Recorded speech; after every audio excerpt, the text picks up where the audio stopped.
Tapi yang kedua, kita juga mengetahui bahwa adanya pengistilahan populisme dalam konteks politik, populisme politik.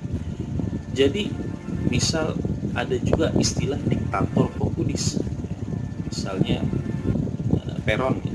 Jadi meskipun dia itu seorang diktator, tapi dia itu menjalankan berbagai macam program-program yang sifatnya sangat digemari oleh rakyat.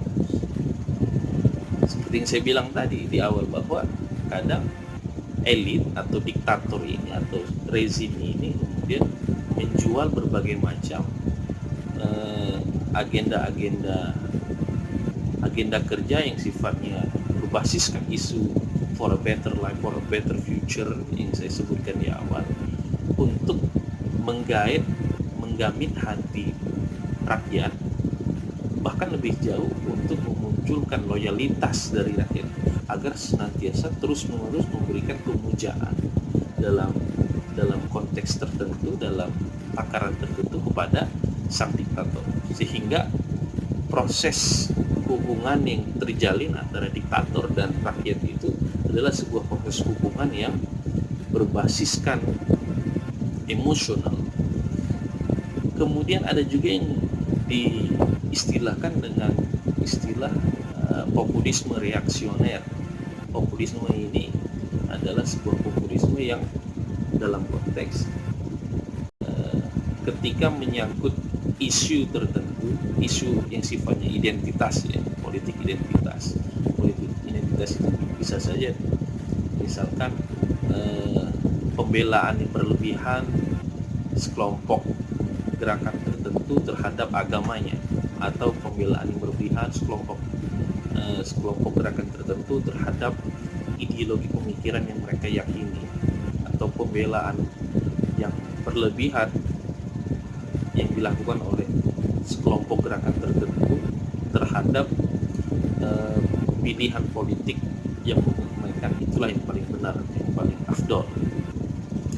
Jadi inilah yang kemudian kita klasifikasikan sebagai populisme reaksioner. Jadi mereka itu akan bereaksi ketika identitas mereka, pilihan politik mereka, pilihan warna mereka, dan lain-lainnya itu ada yang kemudian seketika menyentak mereka. Jadi mereka akan bereaksi sedemikian rupa untuk mempertahankan kredibilitas identitas tadi, untuk mempertahankan marwah dari mazhab pemikiran, mazhab politik atau mazhab agama mereka itu, agar mereka tetap dalam suatu bingkai yang tetap terhormat. Misal kita kasih contoh fenomena 212 di Indonesia atau 411 misalnya. Dalam konteks kajian mengenai populisme, kita bisa menyebut bahwa fenomena tersebut sebagai sebuah fenomena yang sifatnya populisme. Kenapa? Karena memang basisnya itu adalah kepercayaan. Jadi kita merasa ada suatu kelompok tertentu yang mencoba untuk menyerang basis identitas kita berupa agama atau keyakinan tadi.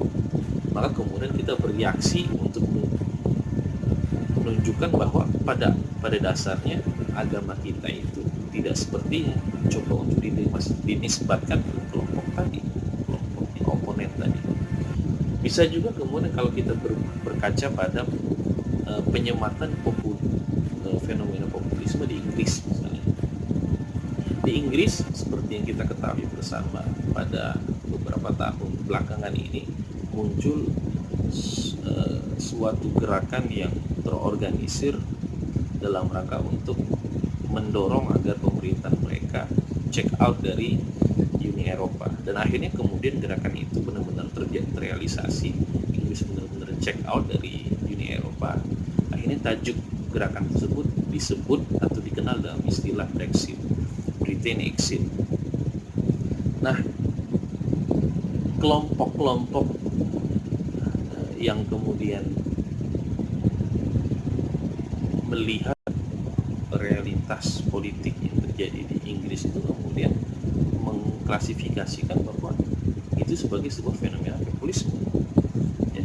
Jadi di situ ada semangat identitas atau marwah bahwa orang Inggris itu dahulunya pernah menjadi suatu imperium yang sangat powerful. Tiba-tiba pada abad ke-21 ini kemudian Inggris seolah-olah tidak akan bisa berkembang lebih baik lagi kalau mereka tidak menggabungkan diri mereka dalam suatu bingkai yang lebih besar yang bernama Uni Eropa. Akhirnya muncullah sebuah semangat yang saya sebut semangat emosional untuk membuktikan bahwa pada dasarnya Inggris itu bisa tanpa Uni Eropa. Jadi itu adalah sebuah semangat yang sifatnya emosional dan berorientasi pada penisbatan terhadap identitas mereka itu lebih baik dibandingkan yang lain. Dan gejala-gejala serupa juga muncul juga pada beberapa negara yang lain. Misalnya dengan terpilihnya Presiden Duterte di Filipina yang notabene-nya itu memiliki tipikal kepemimpinan yang sangat keras, ya. Namun faktanya dia terpilih 2 periode oleh rakyat Filipina. Di situ membuktikan bahwa rakyat Filipina dewasa ini menyenangi tipikal pemimpin yang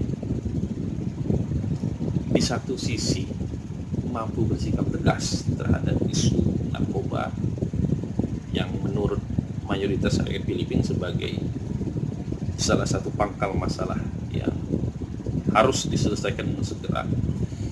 Tapi di sisi lain kemudian masyarakat Filipina juga merasa dengan kehadiran presiden tipikal Duterte ini mereka bisa maju lebih baik lagi dibandingkan hari-hari sebelumnya. Atau kita juga bisa menyebut fenomena pemimpin seperti Erdogan di Turki misalnya, yang mampu mempertahankan tampuk kekuasaannya itu dari berbagai macam percobaan kudeta, 2-3 kali percobaan kudeta yang kemudian gagal, dan kemudian kegagalan percobaan kudeta itulah yang coba untuk di-rebound oleh Erdogan untuk semakin mengukuhkan kekuasaan dirinya dalam konteks Republik Turki.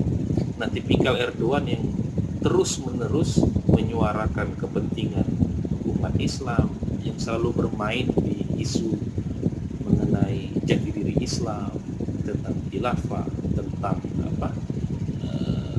implementasi syariat Islam, itu dalam bingkai diskursus mengenai populisme dianggap sebagai suatu upaya yang dilakukan oleh Erdogan untuk mendekati pemilih yang memiliki basis di kanan, ya, basis yang sifatnya religius ini, agar basis ini menjadi basis loyal yang setiap pemilu itu dengan sangat senang hati memberikan suara mereka kepada Erdogan dan partai Adalat Alternatif Partisi atau AKP.